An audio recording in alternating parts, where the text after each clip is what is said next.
نبی پاک صلی اللہ علیہ وسلم کا ارادہ نہیں تھا جنگ کا، حضور جنگ کے لیے نہیں نکلے تھے۔ قریش اس طرح کرتے تھے کہ مسلمانوں کے قافلے لوٹ لیتے تھے، لوٹ مار کرتے کرتے مدینے کی سرحد تک وہ آ جایا کرتے تھے۔ ایک قافلہ ابو سفیان لے کے جا رہے تھے تجارت کے لیے، تو اس میں سارے کافروں کا مال شامل تھا۔ ایک قافلہ جایا کرتا تھا، سارے اپنا اپنا مال شامل کر دیتے تھے۔ تو جو کہ یہ مسلمانوں کو ستاتے تھے، تو آج حضور علیہ السلام نے ارادہ کرم کیا کہ ان کے قافلے کو ہم نے بھی روکنا ہے، تاکہ ان کو اس بات کا احساس ہو کہ اس طرح نہیں کرنا چاہیے۔ اس قافلے کے لیے نبی پاک صلی اللہ تعالی علیہ وسلم نکلے، جنگ کا تو ارادہ ہی نہیں تھا۔ 313 لوگ حضور کے ساتھ تھے، اور سواریوں کی تعداد اس طرح کی تھی کہ بعض اوقات ایک ایک سواری پر 3 لوگ سوار تھے، تو 2 آدمی سوار ہوتے تھے، تیسرا پیدل چلتا تھا۔ اور قربان جائیں، حضور علیہ السلام کی مساوات کا یہ عالم تھا کہ نبی پاک تھے، حضرت مولا علی تھے اور جناب زید تھے۔ 2 سوار ہوتے تھے، ایک پیدل چلتا تھا۔ جب 2 غلاموں کے سوار ہونے کی باری تھی، آقا کے پیدل چلنے کی باری تھی، تو حضرت علی نے اور جناب زید نے عرض کی، حضور آپ بیٹھ جائیں، ہم پیدل چلتے ہیں۔ حضور فرمانے لگے، نہ تمہارے اندر طاقت زیادہ ہے اور نہ تمہیں ثواب کی ضرورت زیادہ ہے۔ مجھے اللہ نے طاقت بھی زیادہ دی ہے اور میں ثواب سے بھی مستغنی نہیں ہوں، لہذا تم اگر پیدل چل سکتے ہو تو میں بھی پیدل چلوں گا میں بھی پیدل۔ یہ چیز مساوات پیدا کرتی ہے۔ حضور اس طرح جا رہے تھے۔ ابو سفیان بڑے تیز آدمی تھے۔ جب پتہ چلا نا کہ مسلمان حملے کے ارادے سے آ رہے ہیں، تو ایک بندہ جلدی سے دوڑایا، مکے جا کے بتاؤ تم سب کا مال میرے پاس ہے۔ تو مسلمانوں نے حملہ کر دیا۔ خود اس طرح کیا کہ جس رستے سے وہ جا رہے تھے، وہ رستہ بدل کے رستہ کوئی اور اختیار کر لیا۔ قافلہ بھی بچ کے نکل گیا۔ اہل عرب کا طریقہ تھا ایمرجنسی اعلان کرنے کا، ہمارے ہاں بھی طریقہ ہے، بریکنگ نیوز ہے نا جی، چور آ گیا۔ پھر وہ کئی دفعہ صحیح بھی آتا ہے تو لوگ یقین نہیں کرتے۔ ہر شے کی تو بریکنگ نیوز ہے، اور کھولیں تو بیچ میں سے کچھ بھی نہیں نکلتا، نیری نیوز بھی نہیں نکلتی، بریکنگ کیا نکلنی ہوتی۔ اس لیے میں کہتا ہوں کہ میڈیا کی ہر بات کو تسلیم نہ کر لیا کریں، سوشل میڈیا پہ چلنے والی ہر خبر کو نہ مان لیا کریں۔ یہاں تو اتنا عجیب حال ہے، ہمارے ایک بزرگ عالم دین ہے، بیچارے پچھلے دنوں وضاحت دے رہے تھے، خود بیٹھ کے کہہ رہے تھے وہ میں زندہ ہوں بھائی، کسی نے میڈیا پہ خبر دے دی کہ میں فوت ہو گیا ہوں۔ وہ کہہ رہے تھے مہربانی کرو مجھے سونے دو، سارا دن ٹیلی فون آتے ہیں اور لوگ مجھے ہی فون کر کے میری ہی تعزیت کا پوچھنے لگ جاتے ہیں۔ تو اس طرح نہ کریں، کیا صرف تھوڑا سا میڈیا چلانے کے لیے جھوٹ بولا جائے گا؟ بہرحال انہوں نے جو بندہ بھیجا تو بریکنگ نیوز کا وہاں بھی ایک طریقہ تھا۔ اونٹ کے کان ناک کاٹ دیتے تھے، اپنے کپڑے پھاڑ لیتے تھے۔ اب اونٹ بڑے زور سے چلاتا تھا، جب اس کا ناک کٹ جاتا تھا، اونٹ چلاتا تو لوگ گھروں سے نکل آتے۔ اب وہ جو بندہ ابو سفیان نے بھیجا تھا، اس نے جا کے اپنے اونٹ کے ناک کان کاٹ دیے۔ لوگ دوڑے، باہر نکلے، پوچھا کیا ہوا، تو اس نے کہا نکلو تمہارا تو مال سارا لوٹنے لگے مسلمان۔ وہ ابو سفیان بچ کے نکل گئے تھے، انہوں نے پیغام بھی دیا کہ میں بچ کے آ گیا ہوں، اب آنے کی ضرورت نہیں۔ لیکن انسان کو جو چیز سب سے زیادہ پستی میں لے جاتی ہے وہ اس کا تکبر ہوتا ہے۔ تو مینوں جاندا ہی نہیں، تجھے میرا پتہ ہی نہیں، کہ لے ڈوبتی ہے چیز لوگوں۔ انہیں بھی لے ڈوبی، انہوں نے کہا جی اب نہیں واپس جانا، اب چلو۔ 1000 کا لشکر، گانے بجانے والی عورتیں ساتھ، شراب کے مٹکے ساتھ، 10 اونٹ روز ذبح ہو رہے ہیں، سردار دعوتیں پکا رہے ہیں، گوشت بھونا جا رہا ہے۔ بدر میں پہنچ گئے، مسلمان بھی 313 پہنچ گئے۔ یہ ساری رات شرابیں پیتے، وہ ساری رات سجدے کرتے، یہ ناچ گانے سرور کی محفلیں سجتی، اور وہ رسول پاک کی تقریر سنتے، حضور کے خطبات سے فیض یاب ہوتے۔ عمیر بن وہب کو بھیجا ابو جہل نے کہا پتہ کر کے آؤ بندے کتنے۔ اس نے جا کے کہا کہ 312 313 310 اتنے۔ کہنے لگا جنگ کیا کرنی ہے، ان کو سویرے اونٹوں کی پشتوں پہ باندھ کے لے جائیں گے، مکے جا کے دیکھیں گے کیا کرنا ہے۔ یہ تکبر ہے نا۔ تو عمیر بن وہب کہنے لگا ہیں 312 ہیں 313، میرے اندازے میں 310، لیکن ایک کا بھی واپس جانے کا ارادہ کوئی نہیں۔ میں نے جس کو بھی دیکھا ہے شہادت کی دعا مانگتے دیکھا ہے، ارادہ بڑا پکا لے کے آئے، شہادت ہے مطلوب و مقصود مومن، نہ مال غنیمت نہ کشور کشائی۔ نبی پاک صلی اللہ علیہ وسلم نے جب دیکھا نا کہ وہ تو جنگ کے لیے آن پہنچے ہیں اور ارادہ تو قافلے کا تھا، تو حضور نے صحابہ سے مشورہ کیا. نبی پاک علیہ الصلوۃ والسلام نے ہمیں بتایا ہے کہ چیزیں مسلط نہ کرو. ہم نہ اپنا مسلط کرتے ہیں، یعنی تراویح پڑھنے والا بندہ دوسروں کو بڑا گھورتا ہے کہ تو کیوں نہیں پڑھتا، بھئی تو پڑھ رہا ہے نا تو اللہ سے دعا کر یہ بھی پڑھے، لیکن اپنا مسلط نہ کر، دعوت دے، تبلیغ کر. نفل پڑھنے والا سب کو گناہگار ہی سمجھنے لگ جاتا ہے. عصر کی پہلی 4 سنتے تو کیوں نہیں پڑھتا، تو کیوں. بھئی آپ مسلط کریں گے، آپ رائے دیں اور رائے دے کے سائڈ پہ ہو جائیں. مسلط کرنے کی تو اجازت نہیں. حضور کا تو حکم چل سکتا ہے نا، چلتا ہے نا. لیکن حضور نے بھی صحابہ سے پوچھا بھائی وہ تو لڑنے آ گئے ہیں، اب کیا کرنا ہے؟ تو حضرت صدیق اکبر کہنے لگے حضور کرنا وہ ہے جو آپ نے فرمانا ہے. حضرت عمر کہنے لگے حضور تلواروں کو تو زنگ لگ گیا ہے. اور جناب علی شیر خدا مرتضیٰ مشکل کشا غل عطا مولا کائنات فرمانے لگے حضور علی اور تلوار یہ تو رشتہ ہی بڑا پرانا ہے، تیاری کریں. حضور کا خیال تھا کہ انصار بھی تو بولے نا، یہ تو سب مہاجرین بول رہے ہیں. انصار کو جب سمجھ آئی نا کہ اشارہ ہماری طرف ہے تو حضرت سعد بن عبادہ اٹھے، کہنے لگے حضور آپ کا اشارہ ہماری جانب ہے؟ فرمایا ہاں. کہا یا رسول اللہ صلی اللہ علیہ وسلم خشکی پہ بھی لڑیں گے اور دریا میں بھی لڑیں گے. حضور انسانوں سے بھی لڑیں گے اور آپ حکم دیں گے تو جنوں سے بھی لڑیں گے. وہ بیٹھے تو حضرت مقداد اٹھے اور کمال کر دی، کہنے لگے یا رسول اللہ آپ ہم سے ارادہ پوچھ رہے ہیں؟ ہم کوئی حضرت موسیٰ کی قوم ہے جو اپنے نبی سے کہہ دیں گے آپ لڑیں اور آپ کا خدا لڑے؟ سونیا ہم آپ کے ساتھ لڑیں گے اور آپ کے قدموں پہ جانیں بھی قربان کریں گے.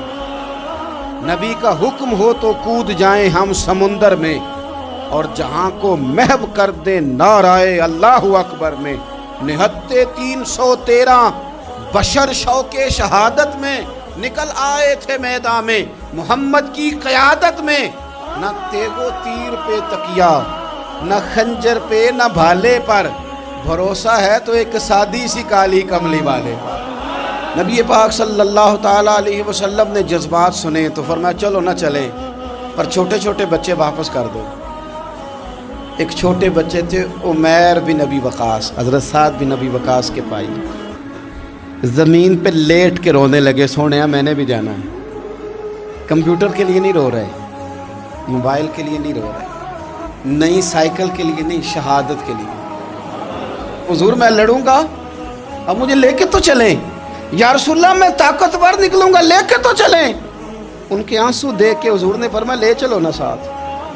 فطرت مسکرا رہی تھی. حضرت سعد بن عبادہ ایک دوسرے سے کہہ رہے تھے ہم سے لڑنے آیا ہے ابو جہل، جس قوم کے بچوں کی شجاعت کا یہ عالم ہے اس قوم میں علی کا کیا حال ہوگا اور امیر حمزہ کا کیا عالم ہوگا. یہ ہمارے ساتھ مقابلہ کریں گے یہ لوگ. اور چھوٹے اتنے تھے حضرت عمیر کے تلوار اپنے ہاتھوں سے اپنے گلے میں نہیں لٹکا سکتے تھے، وہ بڑے بھائی نے لٹکائی. میدان میں نکلے، حضور علیہ الصلوۃ والسلام نے تقریر کی. فرمایا تمہیں پتہ ہے تم کس جنت کی جانب جا رہے ہو؟ وہ جنت ہے جس کی چوڑائی زمین آسمان کے برابر ہے. حضرت عمیر بن حمام انصاری ایک صحابی تھے. جب کریم نے فرمایا نا جنت کی چوڑائی، کسی چیز کی لمبائی زیادہ ہوتی ہے چوڑائی کم ہوتی ہے، جب فرمایا نا کہ چوڑائی زمین آسمان کے برابر ہے تو حضرت عمیر بولے، کہنے لگے واہ واہ واہ واہ واہ. کھجوریں کھا رہے تھے. حضور نے فرمایا تو بڑی واہ واہ کر رہا ہے. کہ سونیا اتنی جنت پیاری ہے تو ہم دور کیوں ہیں؟ یہ دے نا ذرا تلوار. جلدی سے میدان میں نکلے، اللہ نے انہیں شہادت عطا فرمائی. رات ساری وہ مست رہے شراب کے نشے میں اور حضور ساری رات مصلی پہ رہے، ساری رات دعائیں مانگی. پتہ کیا کہا؟ اے اللہ یہ میری کل کمائی تھی 313 جو میں لے کے آ گیا ہوں، اگر یہ ہلاک ہو گئے تو قیامت تک کون تیری عبادت کرے گا؟ ان کی مدد فرما.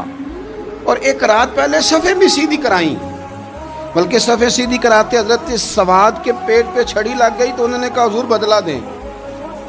حضور نے کپڑا ہٹایا تو انہوں نے وجود چومنا شروع کر دیا. حضور نے ہمیں سبق دیا کہ صفیں بھی سیدھی کرانی ہے اور دعائیں بھی کرانی ہیں. صف بھی سیدھی ہو، مصلی بھی آباد، دونوں کام کرنے.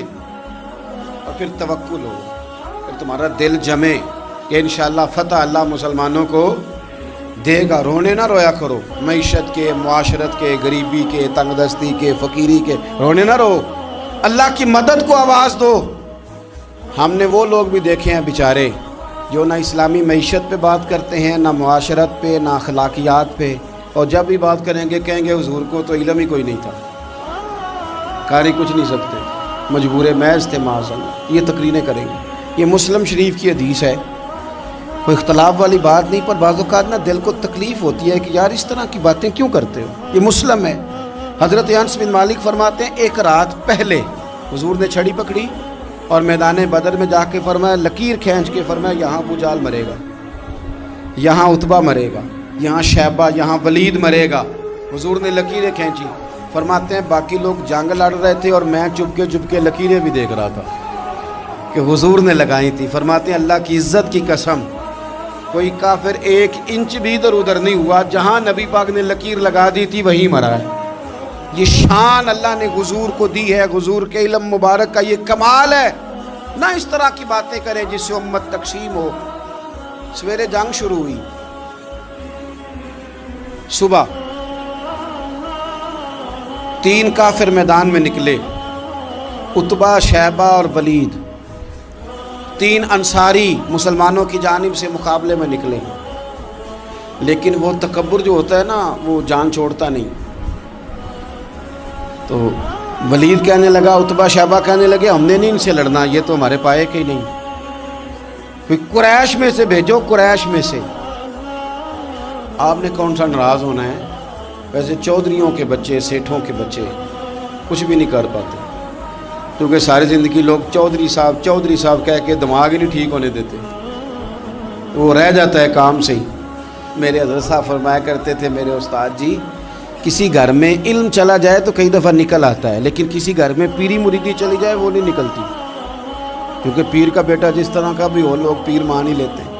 اور اسی طرح کسی گھر میں چودراہٹ چلی جائے تو وہ بھی باہر نہیں آتی. بچوں کو لوگ چودھری کہہ دیتے ہیں, وہ اس بیچارے کا بھی دماغ خراب ہوتا ہے, کچھ کر ہی نہیں پاتا. یہ چودراہٹ ہر جگہ مصیبت کھڑی کرتی ہے الا ماشاء اللہ. ولید کہنے لگا ہم نے نہیں لڑنا, یہ ہمارے پائے کے بندے پہ جو انصاریوں سے لڑے. تو فطرت مسکرا کے کہہ رہی تھی لگتا ہے تمہارا جلدی مرنے کا ارادہ ہے. ٹھیک ہے, پھر نبی کریم نے فرمایا ٹھیک ہو گیا, چلو. ابو عبیدہ بن جراح اٹھے, حضرت عبیدہ اٹھے. حضور نے فرمایا اب اللہ کا شہر امیر حمزہ اٹھے. حضرت امیر حمزہ اٹھے. تیسرے نمبر پہ حضور نے فرمایا یا علی کم, علی اٹھنا جار, ذرا نکلنا میدان میں. دیواریں ہلتی رہتی ہیں اور در کانپ جاتا ہے, علی کا نام سن کے اب بھی خیبر کانپ جاتا ہے. حضرت علی شیر خدا رضی اللہ تعالیٰ, مولا کائنات اٹھے, حضرت امیر حمزہ اٹھے, حضرت عبیدہ اٹھے. عتبہ کے مقابلے میں گئے, حضرت امیر حمزہ قتل کیا اپنے دشمن کو. شیبہ کے مقابلے میں گئے حضرت عبیدہ, لیکن حضرت عبیدہ بوڑھے تھے, اس نے ان پہ حملہ کیا, ان کا پیر کاٹ دیا.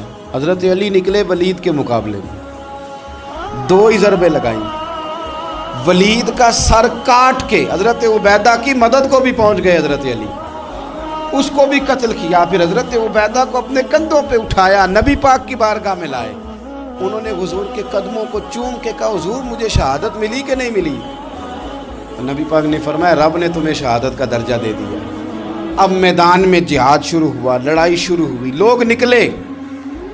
حضرت زبیر بن عوام بھی برچھی لے کے. ایک کافر نکلا, آس اس کا نام تھا, وہ سارا لوہے کا لباس پہن کے آ گیا, صرف آنکھیں نظر آ رہی, بڑے مسلمانوں کو زخمی کر رہا تھا. اب کیسے لڑیں اس کے خلاف؟ تو حضرت زبیر بن عوام کے ہاتھ میں برچھی تھی, بس آنکھیں نظر, اتنی زور سے اللہ اکبر کہہ کے برچھی ماری نا کہ اس کا آپ نے گلا ہی کاٹ کے رکھ دیا. ہر چیز اس کے دماغ سے باہر نکل آئی, زمین پہ تڑپا. وہ برچھی اتنی پسند آئی نبی پاک کو. حضور کو صرف تسبیح پسند نہیں آتی, برچھی بھی پسند آتی. حضور کو صرف تلاوت والا مومن نہیں, جہاد والا بھی پسند آتا ہے. اصل پتہ مسئلہ کیا ہے کہ مسلمان نا ایک چیز دیتے ہیں پھر اسی کا شکار اور دوسری کو چھوڑ دیتے ہیں. دین ہمہ پہلو ہے, آپ سجدے کی بات بھی کریں, جہاد کی بھی کریں, دونوں دین ہیں. اور یہ یاد رکھیں کہ اسی سے مسلمان مضبوط ہوتا ہے. حضور کو برچھی اتنی پسند آئی کہ آپ کو بخاری میں ملے گا, نبی پاک نے برچھی لے کے بطور یادگار کے اپنے پاس رکھ لی. پھر وہ برچی حضرت صدیق اکبر کے پاس رہی، پھر وہ برچی حضرت عمر کے پاس رہی، پھر حضرت عثمان کے پاس رہی، پھر مولا علی کے پاس رہی۔ میں ان لوگوں کو کیا کہوں جنہوں نے مکے مدینے میں نبی پاک کی یادیں مٹا دی ہیں۔ سونے نے تو صحابہ کی یادگار تلواریں بھی سنبھال کے رکھی، اور تم نے حضور نے جس کنویں سے پانی پیا تھا وہ کنواں ختم کر دیا، تم نے جہاں حضور نے غسل کیا تھا وہ جگہ ختم کر دی۔ کیا بات کرتے ہو صاحب، وہ جگہیں تو ہمارے لیے چومنے کے لائق تھیں اور آنے والی نسل کو وہاں عقیدت کے پھول برسانے تھے۔ تم نے کیا سلوک کیا؟ جنگ آگے بڑھی، تلواریں چمکی، 2 چھوٹے بچے۔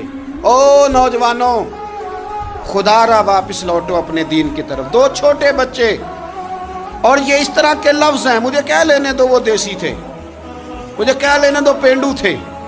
وہ 2 بچے آ کے حضرت عبد الرحمن ابن عوف سے پوچھتے ہیں، کہتے ہیں چاچا جی ابو جہل کدھر ہے؟ یہ لفظ ہیں حدیث میں، چاچا جی، چاچو کدھر ہے ابو جہل؟ وہ کہتے ہیں میں نے ہاسکی کا پتر، تم نے کیا کہنا ہے؟ تو چھوٹے والے کو باتیں بھی صحیح نہیں کرنے آتی تھی، کہنے لگا چاچا اسے مارنا ہے۔ کہا کیوں مارنا ہے؟ کہا اس لیے کہ ہم نے سنا ہے وہ ہمارے نبی کو برا کہتا ہے معاذ اللہ۔ کہا تم اگر نام مار سکے تو چھوٹا کہہ رہا ہے، کہتا نام مار سکے تو مریں گے تو صحیح نا حضور کے نام پہ۔ حفیظ جلندری کہتے ہیں وہ کہہ رہا تھا مریں گے یا ماریں گے اس ناری کو، سنا ہے گالیاں دیتا ہے وہ محبوب باری کو، معاذ اللہ حضور کو برا کہتا ہے۔ میدان میں آئے دونوں، زور زور سے تلواریں ماری، گھوڑے سے گرا لیا ابو جہل کو۔ حضرت معاذ جو تھے بڑے والے، ان کا بازو کٹ گیا، تھوڑا سا گوشت سا لٹک رہا تھا۔ یہ نرم و نازک بچے ہمارے، یہ میدانوں میں کام کریں گے؟ جن کو تھکاوٹ ہوتی ہے، جو پیناڈال کی گولی کھا کے سوتے ہیں رات کو، بازو لٹک رہا تھا۔ حضرت معاذ نے اس پر اپنا پیر رکھا، جھٹکا دے کے اتار دیا۔ حضرت عبداللہ ابن مسعود کو کہا، انہوں نے گردن کاٹ دی ابو جہل کی۔ دونوں تلواریں لے کے حضور کے پاس گئے۔ چھوٹا کہتا ہے حضور میں نے مارا ہے، بڑا کہتا ہے حضور میں نے مارا ہے۔ کہتا ہے نہیں تو پیچھے تھا، میں نے مارا ہے۔ وہ کہتے نہیں تو بعد میں آیا تھا، میں نے مارا ہے۔ فرمایا تلواریں دکھاؤ نا۔ جب تلواریں دکھائیں تو حضور فرمانے لگے تم دونوں نہیں مارا ہے، برابر کا ثواب ہے۔ جس کا بازو کٹا تھا کریم رسول نے فرمایا ادھر لانا بازو، وہ بازو لائے، حضور نے اسی جگہ رکھ کے نا دوبارہ لعاب دہن لگایا۔ حضرت معاذ حضرت عثمان غنی کے زمانے تک موجود رہے۔ فرماتے ہیں کٹنے سے پہلے طاقت کم تھی، جب حضور نے جوڑا ہے تو طاقت پہلے سے زیادہ ہو گئی ہے، پہلے سے زیادہ ہو گئی ہے طاقت۔ کہتے ہیں کہ نبی پاک سید عالم صلی اللہ علیہ وسلم کی خدمت میں حضرت عکاش آئے، کہنے لگے سونیا میرے جذبات کنٹرول میں نہیں آ رہے، میں ان بے ایمانوں کے گلے کاٹوں گا، پر میرے پاس تلوار ہی کوئی نہیں، کوئی تلوار ہو تو ماروں نا۔ ایک درخت کی جڑ تھی، ٹہنی تھی، حضور نے یوں کر کے کھینچی، فرمایا یہ لینا تلوار۔ کہتے ہیں وہ حضور کے ہاتھوں میں ٹہنی تھی، میرے ہاتھوں میں آتی گئی اور تلوار بنتی گئی۔ پھر اس سے کافر کاٹے حضور کے معجزات۔ 5000 فرشتہ بھیجا اللہ نے جنگ بدر میں۔ کتنے؟ یہ میں نے بات اس لیے بیان کی ہے کہ اقبال نے ایک مشورہ دیا، کہتے ہیں تو فضائے بدر تو پیدا کر، فرشتے تیری نصرت کو اتر سکتے ہیں گردوں سے، کتار اندر کتار اب بھی۔ اقبال کیوں ایسا کہہ رہا ہے؟ تو اقبال کہتے ہیں اس لیے کہ آج بھی ہو اگر ابراہیم کا ایمان پیدا تو آگ کر سکتی ہے انداز گلستاں پیدا۔ 5000 فرشتہ آیا۔ مجھے تو لگتا ہے فرشتوں نے بھی دعا کی تھی کہ یا اللہ ہم تیرے نبی کی قیادت میں لڑنا چاہتے ہیں۔ فرشتے آئے، سپر پاور تھی روما، بڑی طاقتور سمجھتی تھی، ایران، روم، یہ کیسر و کسرا، بڑی طاقتیں تھیں۔ عرب کے لوگ تو بوریا نشین تھے، صحراؤں میں نکل کے انہوں نے الٹ پلٹ کے نہیں رکھ دی سارا کچھ۔ علامہ اقبال سے کسی نے پوچھا تھا کہ مسلمان دوبارہ سے کبھی میدانوں میں آئیں گے؟ تو اقبال کہنے لگے ہاں ہاں ضرور آئیں گے، آئیں گے، یہ نکلیں گے۔ کیا کس طرح؟ کہنے لگے میں نے فرشتوں سے سنا ہے، نکل کے صحرا سے جس نے روما کی سلطنت کو الٹ دیا تھا، نکل کے صحرا سے۔ قدسی کہتے ہیں فرشتوں کو، اقبال کہتے ہیں رات وہ باتیں کر رہے تھے میں نے سنا ہے کہ نکل کے صحرا سے جس نے روما کی سلطنت کو الٹ دیا تھا، سنا ہے میں نے یہ قدسیوں سے کہ وہ شیر پھر ہوشیار ہوگا، وہ جاگے گا، وہ بیدار ہوگا۔ یہ قدسیوں سے سنا ہے میں نے، وہ آئے گا میدانوں میں۔ گمسان کا رنگ پڑا، ابو جال قتل ہوا، امیہ قتل ہوا، کچھ دیر کے بعد مارا گیا، ابو البختری اور عتبہ و شیبہ اور ولید بڑے بڑے سردار قتل ہوئے، 70 کافر مارے گئے، 70 مسلمانوں نے قیدی بنا، باقی بھاگ گئے اور سامان چھوڑ کے بھاگ گئے اور گھوڑے چھوڑ کے بھاگ گئے، اور جس کو ادھر بھاگنے کا موقع ملا ادھر بھاگا، کہہ رہے تھے ان کو باندھ کے لے جائیں گے، اور جس کو ادھر بھاگنے کا موقع ملا وہ ادھر بھاگا۔ پیچھے سے حضرت سعد بن عبادہ بول رہے ہیں، کہنے لگے ہم نے تو سنا تھا مردوں سے مقابلہ ہے، تم تو بیویوں سے بھی کمزور نکلے ہو، کیا بھاگتے ہو؟ 14 مسلمان شہید ہوئے صرف، 3 دن حضور نے قیام کیا بدر میں، قربان جائیں۔ جنگ کا آغاز بھی میرے نبی کے سجدے سے ہوا، اور جنگ ختم ہوئی تو پھر کریم سجدے میں چلے گئے۔ اللہ تیری مدد آئی تو کام بنا، تیری مدد نہ ہوتی تو کچھ نہ کر پاتا۔